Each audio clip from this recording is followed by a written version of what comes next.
दिल्ली की लोकसभा सीटों की श्रृंखला में हम बात करेंगे उस पूर्वी दिल्ली लोकसभा सीट की, जो कि काफ़ी चर्चित इसलिए रहती है क्योंकि एक उसमें जमुना पार इलाके में आती है। पूर्वांचल वासियों की ठीक ठाक संख्या है। पूर्व मुख्यमंत्री शीला दीक्षित के बेटे संदीप दीक्षित यहाँ पे 2 बार से जीतते रहे हैं। पिछली बार यहाँ ये सीट बीजेपी के कब्जे में चली गई थी और आपने उन्हें बीजेपी को कड़ी चुनौती दी थी, चूँकि आप तीसरी फोर्स के रूप में उभरी है पिछले 4-5 सालों में यहाँ पर।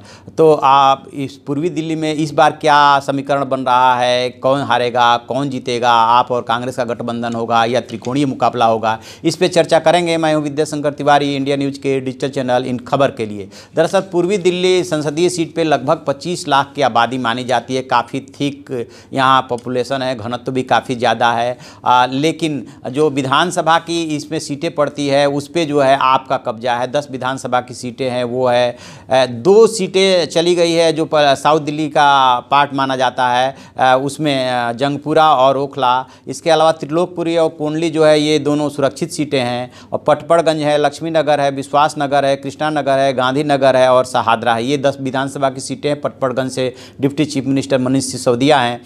तो ये तो रही विधानसभा सीटों की बात। और यदि जातिगत समीकरण की बात करें तो जाट जो है डोमिनेटेड माना जाता है, क्योंकि पूर्वी दिल्ली में काफ़ी संख्या में जाट हैं, पूर्वांचली हैं, इसके अलावा पहाड़ी हैं और मतदाताओं की संख्या लगभग 16 लाख है। 10 सीट पे आपका कब्जा है, क्योंकि आप जो है 70 में से 67 सीटें जीती थी। 67 सीटें बहुत ज़्यादा होती है। 3 ही सीटें बीजेपी को तब मिली थी, बाद के दिनों में 1 सीट जो है अकाली दल बीजेपी को मिली थी।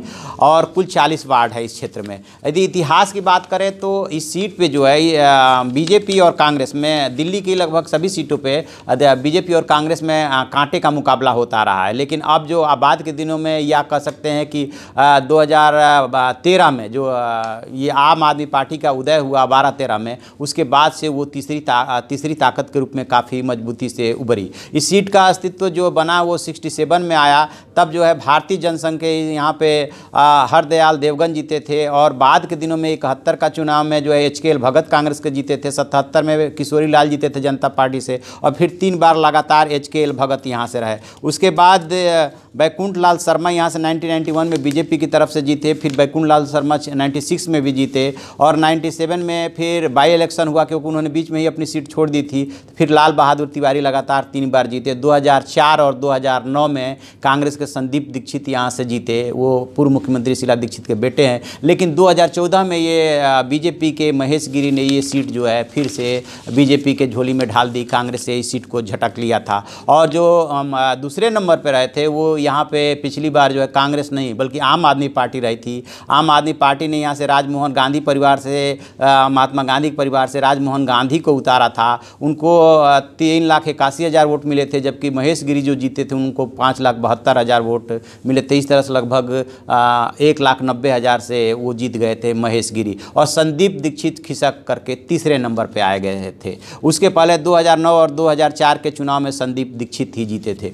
लेकिन इस बार के मुकाबले में जो खास बात ये है कि कांग्रेस और आप क्या एक साथ उतरेगी या अलग अलग उतरेगी, ये अभी क्लियर कट नहीं हो रहा है। दोनों तरफ से कभी हाँ कभी ना के बीच में चल रहा है कि गठबंधन होगा नहीं होगा। एक नेता कहता है गठबंधन होगा, दूसरा कहता है कि नहीं होगा। यदि गठबंधन होता है तब तो बीजेपी की राह थोड़ी मुश्किल हो जाती है, क्योंकि दोनों का वोट यदि आप जोड़ देते हैं, संदीप दीक्षित को पिछले चुनाव में 2 लाख के आसपास वोट मिला था, तो वो जो बीजेपी की कुल मत है उससे ज़्यादा हो जाता है।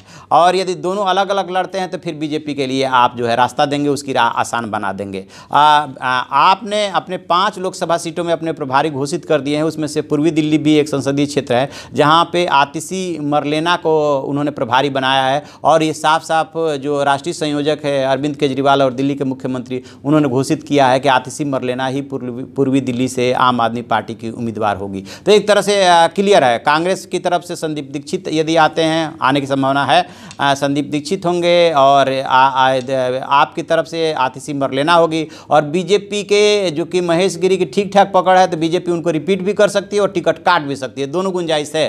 तो अब जब तक कैंडिडेट क्लियर नहीं हो जाते तब तक तो एकदम से तस्वीर क्लियर नहीं हो रही है। लेकिन इस सीट पे जो है इतिहास के आईने में भविष्य इसलिए नहीं देख सकते कि बाद के दिनों में पिछले 4-5 सालों में जो है आम आदमी पार्टी काफ़ी ताकतवर बन करके उभरी है। तो देखते हैं कौन पार्टी किसको यहाँ से डिक्लेयर करती है। बहरहाल आपने डिक्लेयर कर दिया है। तो आप ऐसी खबरों के लिए देखते रहिए हमारा डिजिटल चैनल इन खबर और उसे सब्सक्राइब कीजिए।